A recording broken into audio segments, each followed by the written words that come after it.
So it overshadows the Zach LaVine frightening news. I mean, that is really troubling how it went down, what we don't know, what they're not telling us. But look, let's just say it. They didn't beat good teams last year almost ever. They almost never beat good teams.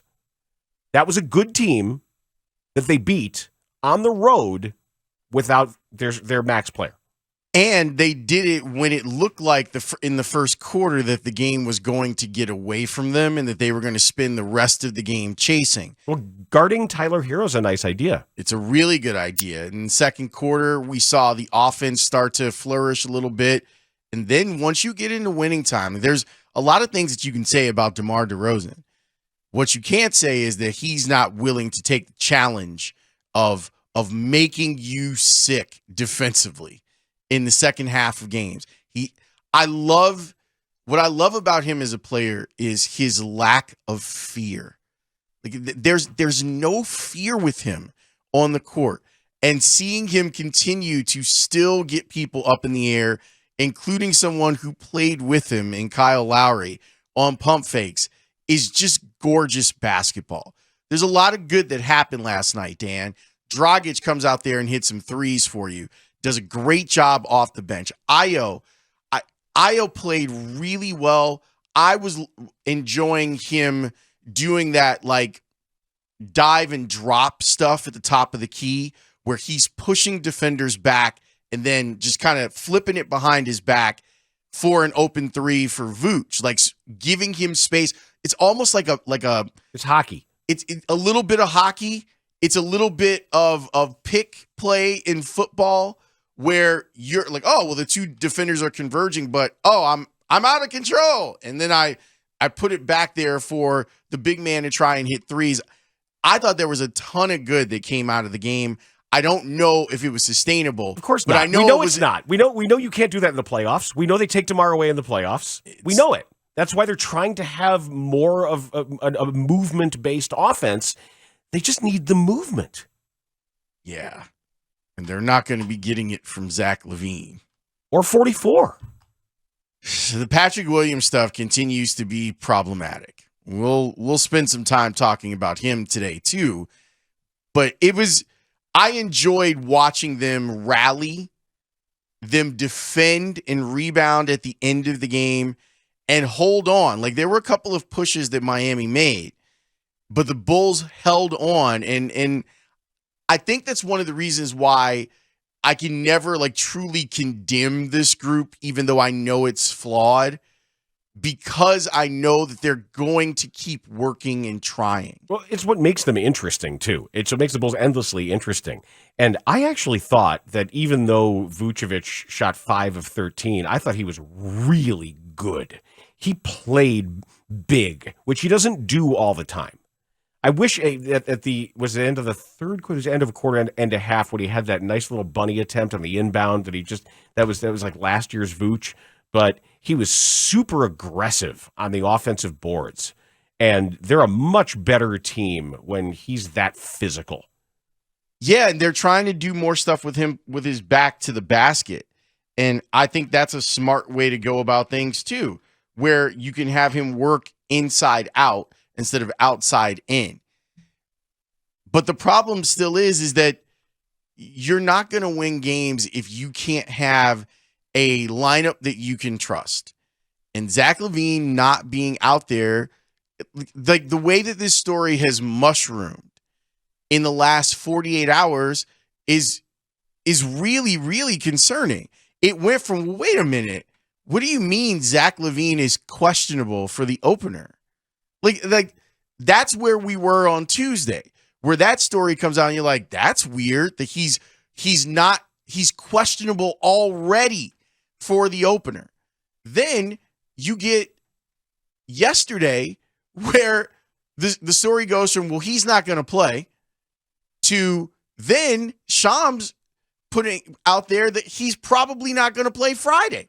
And then Cowley this morning says back-to-backs are out of the question. When did we learn this? We went from no limitations.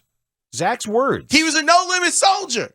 to all of a sudden, well, you can't do this. And the way it was couched in season maintenance, bull crap. Well, Julia Poe of the Tribune, I thought, did a really good job yesterday of working through the semantics of there's a difference between injury management and load management, because there can be no load management if you haven't played. Yeah, opening night is not time for load management. Correct. Sorry, that doesn't fly. So let's check the receipts here, if we may.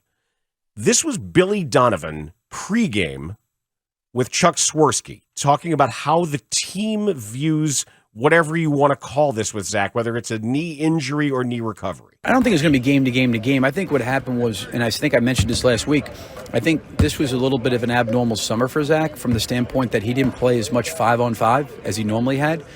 So you got to get a kind of a baseline of where he's at physically. And, you also got to ramp him up and get him prepared, for the start of the season. And, as we're figuring those things out, going through practices and preseason games, you start to get a little bit of a model of how he responds in certain situations. So, he obviously has some discomfort, some soreness there. There's not a concern, but we're always going to do what's best for the player and try to make sure that, we're protecting them. But there's nothing from the surgery or nothing, about what's happened the last week of practice that's alarming. It's just this is a situation, and we'll have to deal with it. And I trust the medical guys. I trust his doctors that he's worked with, and, we'll make good, wise choices with him. When did the discomfort and soreness begin? I'm not going to argue with anything he's saying about a weird offseason and ramping up and all that. Even if you stipulate to that. I am going to argue with him about that, Dan. He got scoped. In May. So why was his offseason truncated? If all that happened was he got scoped, why wasn't he playing 5-on-5? Because not all scopes are the same. Okay. A scope is just a way of doing a surgery of a debridement in this case, or they were going there to fix whatever was wrong that they thought he could play through last year. Some scopes are minor. Some scopes end up doing more than others. Some take 1 hour. Some take 3 hours. Okay, but that was still in May. That was 5 months ago, Dan. And he's not ready? I mean, it doesn't smell right to me. And the way that this story has changed over the last 2 days, it just doesn't. What happened? That's what I mean. I would almost be less worried if they said he banged knees with somebody or he had a weird landing, there's a little bit of swelling.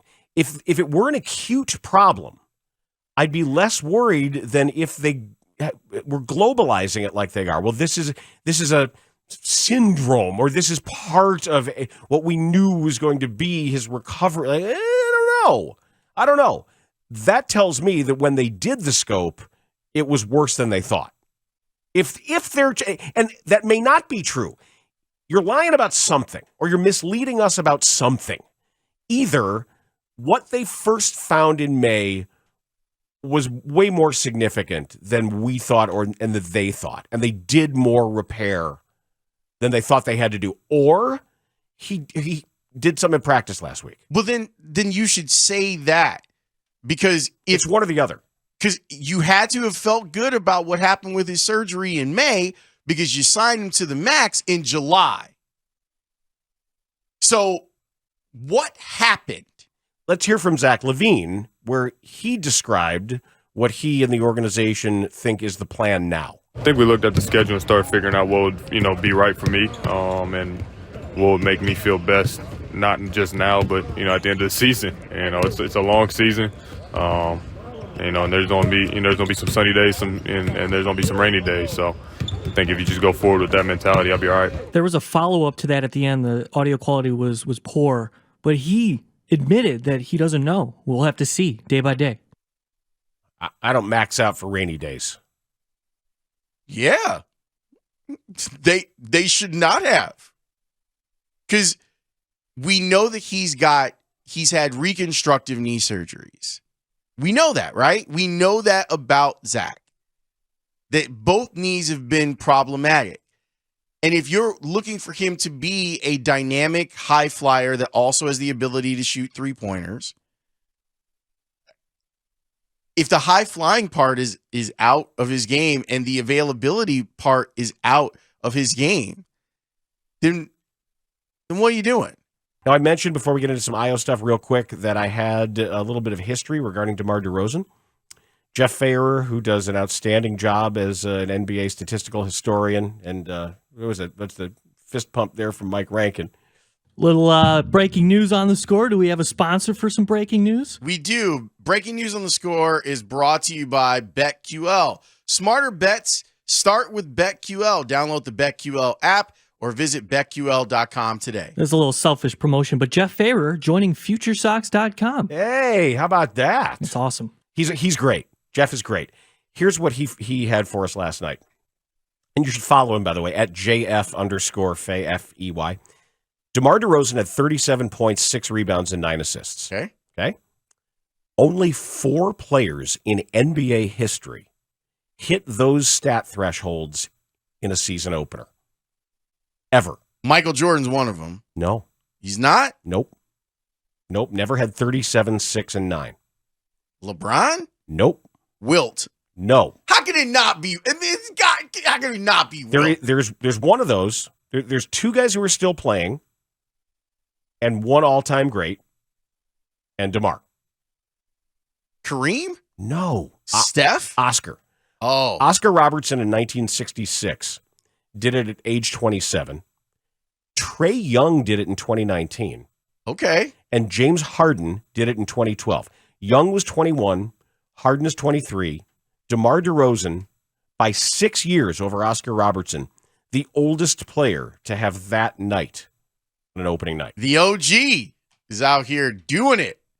It's great. And he was helped yesterday by Io. And here's where I'm at, Dan. I think that this is going to be I'm working through this. I don't know if this is something that we collectively feel as a Bulls nation. I think that I have been unfair to Io's ceiling. I think I look at him and I look at where he's drafted and I looked at his game down in Champaign and I go, there's a guy who's going to play in the NBA for 12 years. And he's probably going to be a backup point guard for the majority of his career in the NBA. And I think I just settled into that being the reality of who Io is.